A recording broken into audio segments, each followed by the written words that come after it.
Eto na, eto na, eto na! Eto na nga, guys.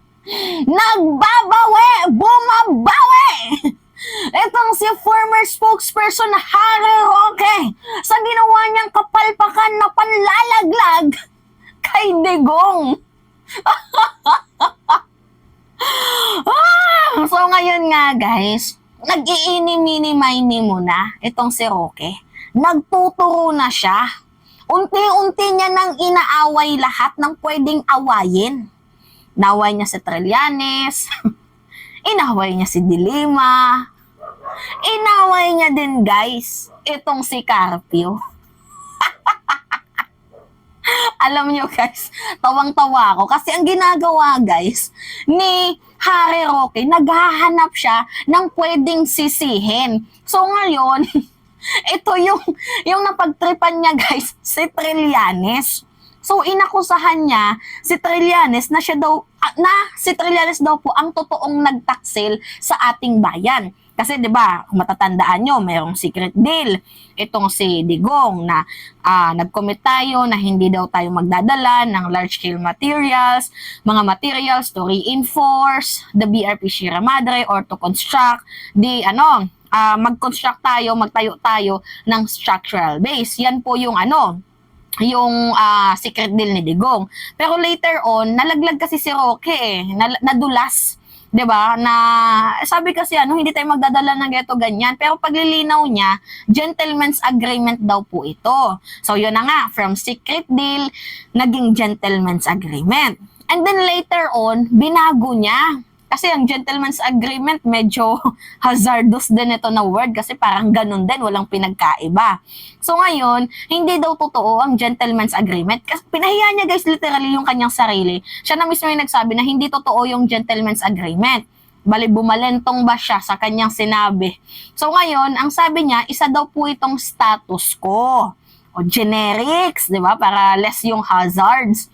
So, tinawag niya tong status quo na pinablicize daw ni Cayetano. Kasi yung nauna niyang sabi, gentleman's agreement, tinanggi. Walang sumuporta sa kanya sa gentleman's agreement na yun. To the point nga na tinawag nga siya ni, diba, ni Panelo na sinungaling. Tapos gustong magpabida sa social media. But anyway, yun na nga, yung status quo, medyo lessen yung hazard. So, okay. Ito na, guys. Ito yung punto dito. Madaming mga DDS at mga Duterte supporters, Duterte supporters, nasa circle ng mga Duterte na malalapit kay Digong, ang galit na galit kay Harry Roque. Kasi, matabil ba yung dila, guys? Madaldal. Diba? Madaldal itong si Harry Roque. Pinahamak niya itong si Digong. Di ba yung mga ganyang private na usapan, kung may alam ka, manahimik ka.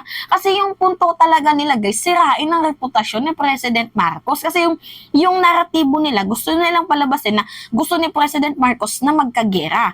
Pero ang nangyari, guys, nalaglag itong si Roque. Kasi yung naratibo niyang gustong sirain, itong si President Marcos na gusto daw mag-create ng gera, bumalik sa kanya, guys. Kasi sinabi niya din, na kung sumusunod lang sana tayo sa sinabi sa gentleman's agreement ng China, hindi sana tayo winamatter canon. Ang ginagawa ng presidente, gusto niyang magkaroon ng tensyon, gusto niyang uminit, kaya tinitriggered niya ang China.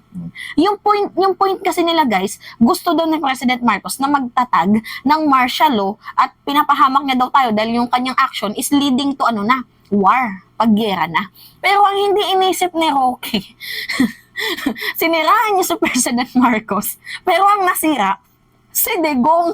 Kasi pinatunayan niya na totoo nga yung gentleman's agreement na hindi tayo magdadala ng mga materials to reinforce and to build structural base doon sa BRP Sierra Madre. So ngayon nga, guys, di ba madami na yung nagalit kay Harry Roque. Ang ginawa niya, naghanap siya ng masisisi. Ito na, nagtuturo na siya. Inimini-mini mo na itong si Roque. To the point na, inaway niya si Trillanes, inaway niya si Dilima, inaway niya din si Carpio. Pero yung talagang tinamaan niya, si Trillanes, na sabi niya, yung totoong nagtaksil, ang galing ng pag-escalate niya, guys, magaling siya mag-escalate. Yung naratibo nila ngayon, guys, ang sabi niya, yung totoong nagtaksil sa ating bayan, si Trillanes kasi binenta nilang Scarborough.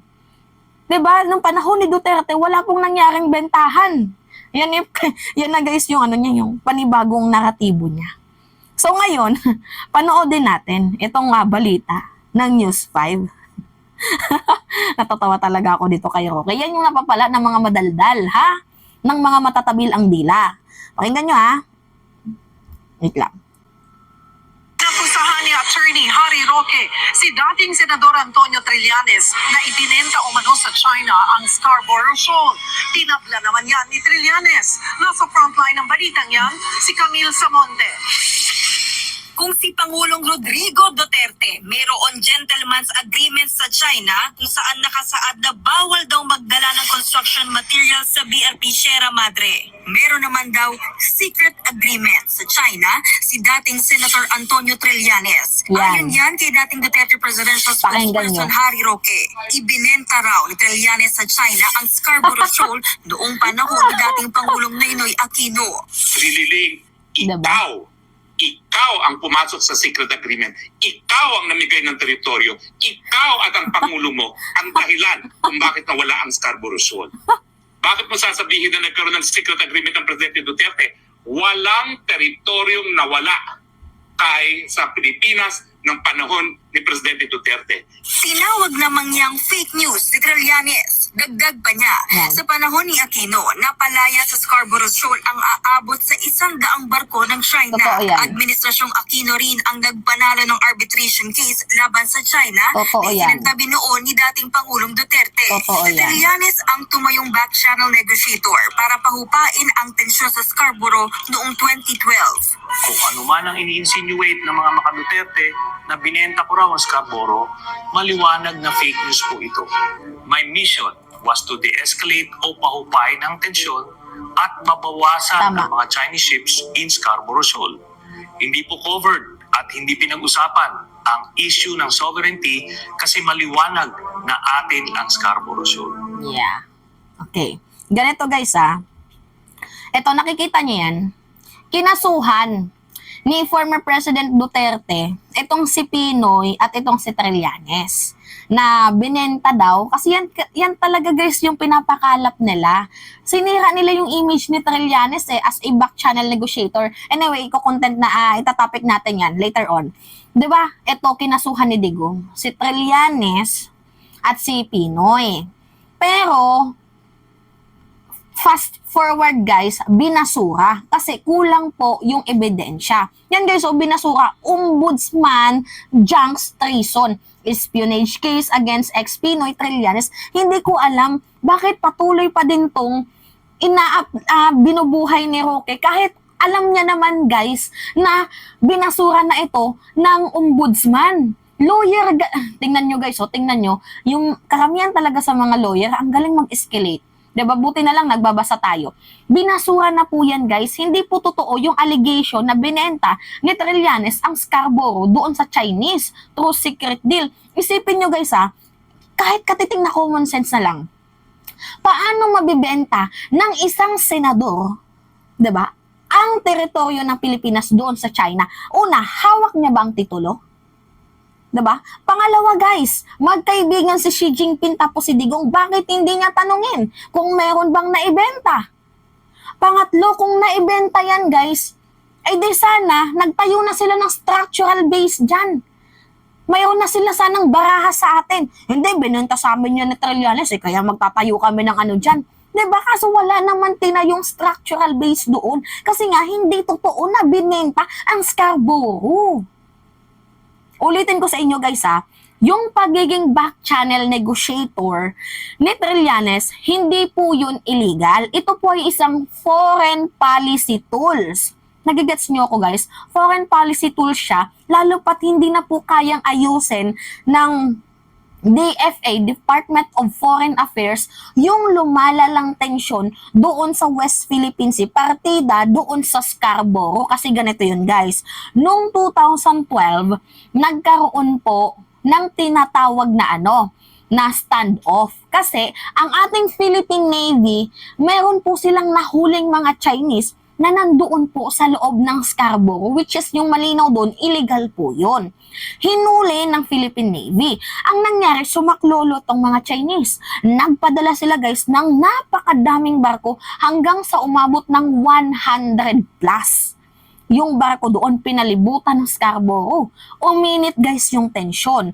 Nung uminit na yung tensyon dahil hindi na nga po kayang solusyonan ng DFA kasi malala na nga guys, inappoint ni Pinoy bilang back channel negotiator itong si Trillanes. Ang mission niya is pahupain, i-escalate yung nangyayaring tensyon doon sa Scarborough.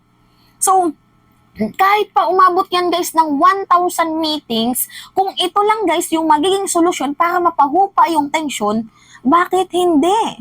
Kasi bilang back channel negotiator, nakikipag-negotiate ka, yung message ng presidente dadalhin mo sa kanila, sa mga negotiator. Yung message din ng mga negotiator, dadalhin mo papunta sa presidente. Yan guys yung role ni Trillanes. And naging successful naman po ito guys dahil nga kung hindi dahil sa kanyang ginawang back channel negotiation, yung mga Chinese nananatili pa din na nandoon sa Scarborough. 'Di ba? Or baka inangkin na nila. Pero matagumpay po guys dahil napalayas ni Trillanes ang 100 different kinds of ships na nandoon na nakapalibot sa Scarborough. Yun guys. Hindi din totoo yung sinabing naka 16 times na pabalik-balik si Trillanes sa China. Bagkus yung totoo dito guys, 7 meetings sa Pilipinas, 7 meetings doon sa China. So yung layunin po ng meeting na yan ay pahupain ang mainit na tensyon na nangyayari doon sa Ayungin, doon sa Scarborough Shoal, sa Panatag Shoal, sorry. Na ano ko kasi yung Ayungin na na secret deal ni Digong. Yun guys, yung totoo dito. 'Di ba? Masyado talaga kayong binibilog sa kanilang mga maling naratibo. Napaliwanag ko naman ata sa inyo guys ng maayos kahit hindi tayo maging lawyer, pero sentido ko muna lang. 'Di ba? Paano mabebenta ni Trillanes? Wala siyang titulo. Ano yung kakayahan ng isang senador para magbenta ng teritoryo ng Pilipinas? 'Di ba? Nakakaloka. Kasi guys, kung binenta yan ni Trillanes, yung Scarborough na yan, dapat sana nagtayo na sila ng structural base dyan, kaso wala. Kasi wala namang card na ginagamit sa atin itong mga Chekwa na to. Hindi tulad kay Digong. Mayroong commitment, mayroong secret deal. Every time na magre-resupply tayo sa Ayungin, sa ating bahura, winawater cannon tayo kasi nga mayroong secret deal itong si Digong, mayroong commitment, mayroong cash, sunduan. Diba? I hope you get my point, guys. Walang kasalanan si Trillanes dito. Ang ginagawa kasi ngayon guys ni Roque, ini-escalate niya. To the point na naghahanap na siya ng masisisi. Kasi nga, dahil nga sa pagiging matabil ang kanyang bunganga, pagiging matabil ang kanyang dila, ang nangyayari guys, yung backlash kay Digong. 'Di ba? As much as gustong siraan ni Roque, reputasyon, sirain ni Roque si President Marcos, ang nangyayari guys, mali yung pag-execute niya ng paninira. Dinadamay niya si Digong, kaya ang nangyayari guys, si Digong yung mas napapasama. Diba, imagine ganito yung sabi niya, kung sumusunod lamang sana kayo sa napag-usapang gentleman's agreement, hindi sana tayo winawater cannon. Ang gusto kasi ng President Marcos magkagera. 'Di ba?